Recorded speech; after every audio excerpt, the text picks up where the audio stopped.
Alors, je reviens donc dans le champ de cette narration pour te demander que tu accordes du crédit à la femme. Dans ce roman, toutes les figures féminines se prénomment Blintou. Oui.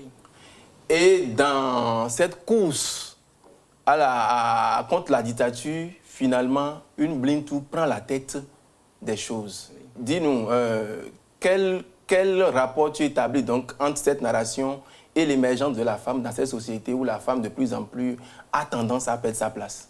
Alors déjà, vous l'aurez compris, c'est un roman au titre orgasmique, mais c'est un roman politique. Oui. Donc c'est un roman sur la dictature. Exact. Et j'ai une amie qui a dit fort justement que l'orgasme est politique. Oui. D'accord.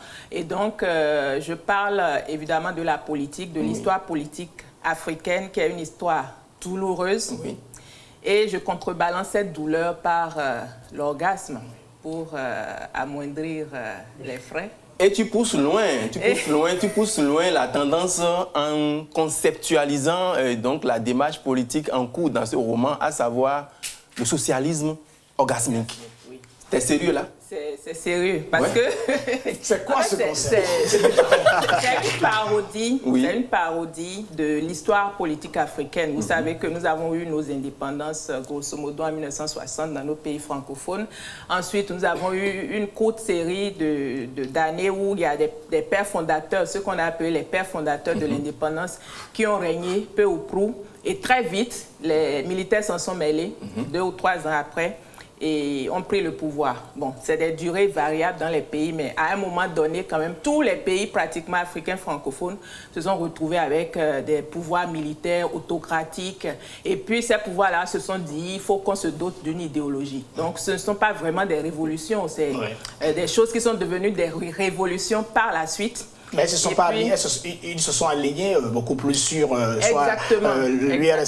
Oui, donc il y a eu des socialismes, il y a eu des communismes, ainsi de suite. Et puis, c'est des doctrines qui ont été téléportées comme ça, un peu de façon cosmétique. Et je vais paraphraser, il y a un président dans cette mouvance-là qui a dit « Je ne comprends rien de votre histoire de socialisme ». C'est lui qui était le président. Et donc, j'ai voulu paraphraser, parodier, me moquer un peu de cette période en créant donc le socialisme orgasmique. L'orgasmique. Et puis, justement... Sauf que, il faut bien qu'on comprenne ce qu'on peut pouvoir entendre par socialisme orgasmique. Alors, le président, dans ce roman, est un autocrate qui s'appelle Président Roy. Oui. Allez comprendre pourquoi. Eh bien, ce président-là, sa doctrine, c'est le socialisme orgasmique. Donc, il pense qu'il faut asservir le peuple en faisant la promotion de l'orgasme au sein du peuple. Wow. Donc, c'est un peu d'ailleurs, tous les champs de part sont subventionnés par l'État. Vous pouvez aller vous faire balader gratuitement. Voilà. Donc, c'est un peu une parodie de Machiavel, je peux dire. Il faut contenter le peuple avec de petits plaisirs et puis à côté, on fait ce qu'on veut. Donc, c'est un peu la doctrine de ce président. Et sur ce sujet précis, je me demande la facilité à l'humour noir pour dire la gravité de ces choses. Tu l'obtiens d'où? Les sujets sont les mêmes. La façon de les écrire, on peut les changer. Donc moi, je me suis dit, je vais parler de la dictature, mais je vais parler de la dictature pas comme Kourouma, pas comme Outamsi, pas comme Sonny Laboutamsi et Tutti Kanti. Donc j'ai choisi un angle, on est en journalisme. Absolument. Voilà. Et pour donner envie aux téléspectateurs, un bout de tout ceci, le père de l'indépendance pomorienne n'était plus de jeune constitution et les rumeurs relayées par nombre d'apprentis décrotés attestaient que le harem dépérissait faute de sève. La première dame, épouse et cocu officielle, devenait d'ailleurs un peu plus aigrie chaque jour dans ses interviews et menaçait désormais ouvertement de déloger toutes les gourgandines qui lui monnayaient le spasme.